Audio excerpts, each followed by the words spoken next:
the last time you got a phone call? If there was a caller ID, you most likely answered.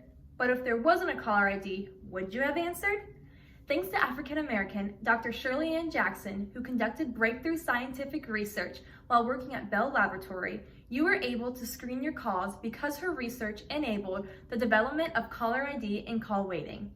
After graduating valedictorian at her public high school in Washington, D.C., Shirley Jackson arrived at MIT in the fall of 1964 as one of just a handful of Black students.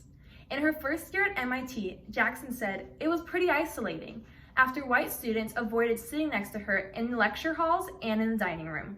Jackson organized a group of African American students, which ultimately became the first Black student union at MIT.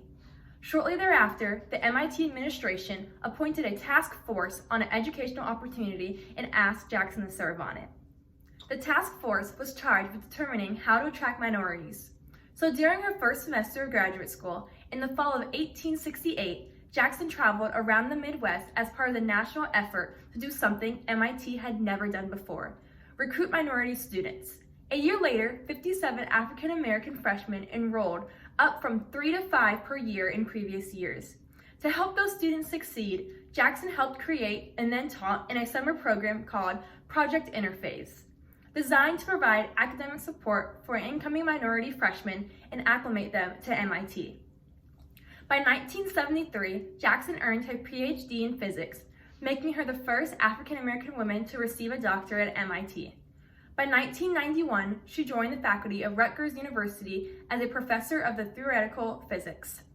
By 1994, Jackson got a call from the White House. President Bill Clinton wanted her to serve as the chair of Nuclear Regulatory Commission. 1976 to 1991, Dr. Jackson conducted breakthrough scientific research that led others to invent portable fax, touch tone, solar cells, fiber optic cables, and the technology behind caller ID and call waiting at Bell Laboratories in Murray Hill, New Jersey. Dr. Jackson was inducted into the National Women's Hall of Fame in 1998 for her contributions as a distinguished scientist and advocate for education, science, and public policy. Since 1999, Dr. Jackson has been the first African American and woman to serve as president of the oldest technological research university in the United States, Rensselaer Polytechnic Institute, and is currently the highest paid president of a private college. She became the first African American woman elected into the National Academy of Engineering in 2001. Appointed by former President Barack Obama, Dr. Jackson served on the President's Council of Advisors on Science and Technology from 2009 to 2014.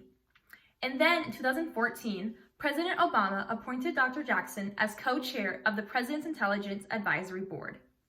In 2016, President Obama awarded Dr. Jackson the National Medal of Science, the nation's highest honor for contributions in science and engineering.